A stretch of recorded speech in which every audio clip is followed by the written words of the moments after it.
ভালো নাই আঙ্কেল। শেখ হাসিনার সময় আমরা কামাই করতে পারছি বাবা, এখন আমরা ভালো নাই। কারণ এই ইরা সিন্ডিকেট ভাঙবো, এই ভাঙবো, সেই ভাঙবো। দেশ স্বাভাবিকের 4 মাস হচ্ছে এই দেশে সরকার পরিবর্তন হবা, কিন্তু সাধারণ মানুষের কোনো পরিবর্তন নাই। কথা বুঝছেন? শেখ হাসিনার সময় আমরা ভালো ছিলাম। হ্যাঁ, শেখ হাসিনা কি ফিরে আসুক, আপনারা কি চান? হ্যাঁ, শেখ হাসিনা তো আসবোই, আমরা না চালু আইবো। সে বিরোধী দল না, শক্তিশালী দল। আমি লীগ। শেখ হাসিনা না আসলে শেখ হাসিনার বদলে আরেকজন আইবো তো। এ দেশে কি ওরা আটকাতে পারবো?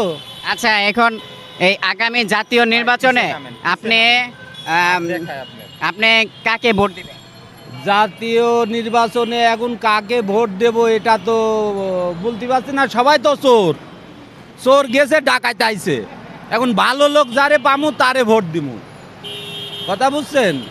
এ দেশে কিরা এই আমি লীগও চুরি চট্টা করে পলাইছে, বিএমপি চুরি চাট্টা করে 2008 সালে পলাইছিল, 6 সালে। আবার এখন ওরা দেশে আবার ফেরতেছে, আবার চুরি করার ধান দেয়।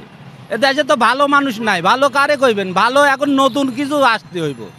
আমি লীগ বিএমপি তো আমারে বুদ্ধির পারে দেখলাম বাবা। বিএনপি আওয়ামী লীগ ছাড়াও তো আরো দল আছে। আরো দল আছে, হ্যাঁ। ওইগুলাই এখন নতুন দল আছে, যে জামাত ইসলাম আছে, আপনার হচ্ছে আছে, আপনার হ্যাঁ চরমুনাই আছে, ইসলামী ফাউন্ডেশন আছে, ইসলামী আন্দোলন আছে। ঈদের ভিতর আসুক। সাধারণ লোক তো এ দেশের তো ধরেন বড় বড় যারা চাকরিজীবী, তারাও চুরি করে দেশের টাকা পাচার করেছে। এ দেশের নেতা মন্ত্রী এমপি যারা, তারাও টাকা পাচার করেছে। তো এ দেশে তো সাধারণ লোকের ব্যথা তো কেউ বোঝে না বাবা।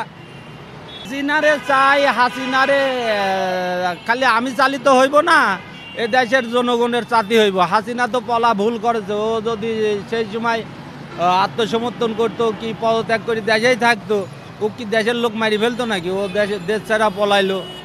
আপনি আগে ভালো ছিলেন নাকি শেখ হাসিনা, মানে বর্তমানে ভালো আছেন নাকি শেখ হাসিনার আমলে ভালো ছিলেন? শেখ হাসিনার আমলে হিসাবে ভালো ছিলাম। কেন? তখন টাকা পয়সা রুজি রোজগার হইতো, ভালোভাবে একটু চলতে পারতাম। এখন তো এই মনে করেন 3-4 মাস ধরে কামাই রুজি নাই, চলতে পারি না। বউ বাচ্চা লইয়া বাসা ভাড়া দিয়ে থাকতে পারি না। সারা আমি অবশ্য বাজার করি না, তা জানা মতে 80 টাকা কেজি আলু বিক্রি হয়। হ্যাঁ, আমগুলো গিয়ে যাই আইব, হ্যাঁ ভালো। কারণ আমরা তো আর পুরো দেশ চালাইতে পারি না। আমরা রিক্সা চালাইয়া খাই। আমরা যাই ইনকাম করি, আমরা ইনকামের দান্দায় থাকি, ঠিক আছে। এখন যাই চালাক, দ্রব্যমূল্যের দামটা কম থাকলেই আমার লইগা ভালো। এ দূরে আমার কথা। প্রিয় দর্শক, এই মুহূর্তে আপনারা দেখতে পাচ্ছেন আমরা রাস্তায় আছি, আর রাস্তায় আমরা জনগণের কাছে মত নিতে চাচ্ছি যে জনমত এখন ভালো আছে নাকি শেখ হাসিনার আমলে ভালো ছিল, সেটা আমরা জানতে চাচ্ছি সরাসরি। আমরা আরেকজনের কাছে জানতে চাইবো, এই ভাইয়ের কাছে আমরা জানতে চাইবো। আঙ্কেল, আপনি এখন ভালো আছেন নাকি আগে ভালো ছিলেন? আজকে ইনকাম কত করছে? আপনি এখন ভালো আছেন নাকি আগে ভালো ছিলেন? ইনশাল্লাহ এখন ভালো আছি, আগের থেকে অনেক ভালো আছি। সরকার পতনের পর এই 2টা দিন ধরে মোটামুটি ইনকাম করা যায়। 500-600 টাকার মতো ইনকাম করছি। আর আমি কই এই যে অটো গাড়িগুলো বন্ধ হোক, আর বন্ধ করুক, বর্তমানে সরকার অটো গাড়ি বন্ধ করুক। বন্ধ করলে আমরা কিছুটা পরিকূলভাবে ছেলেবেলে নিয়ে চলতে পারবো ঢাকা সিটিতে। নালে বাসা ভাড়া এবং বাড়িওয়ালারা অনেক চাপ সৃষ্টি করে আমাদের উপরে। এটা বর্তমানে সরকার মনে করেন অটো রিক্সাটা বন্ধ করুক, হয়তো পায়ের রিক্সা উঠে ব্যবসা প্রধান হ্যাঁ যারা সিন্ডিকেট করে রাখছে এদের বিচারের আওতায় এনে এদের বিচার করুন। যে মনে করেন এমন একটা সৃষ্টি করে জন্য যে সাধারণত মানুষ বিপদে না পড়তে পারে। বিপদে পড়লে অবশ্যই মনে করেন এই সরকার যেন এর পদক্ষেপ নেয়। আগামী জাতীয় নির্বাচনে আপনি কাকে ভোট দিবেন?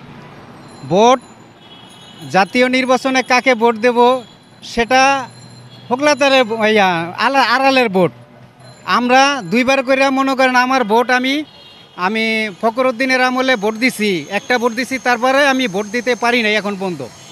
এখন যেই সরকার ভালো কাজ করবে তাকেই অবশ্যই দেব। আমরা ফিল্ডে যদি মনে করেন ভালো দেখি যারে হেরেই ভোট দেব। এই দেশটা যে পরিচালনা করতে পারবে, এই সেনাবাহিনী প্রদান করছে মনে করেন এই যে দেশটা পরিচালনা করতে আছে, খুব ভালো করতে আছে, কিন্তু অটো রিক্সাটা বন্ধ করুক। আর নাহলে আমাকে পা রিক্সা উঠাই দিক, আমার অটো নামাই দিক।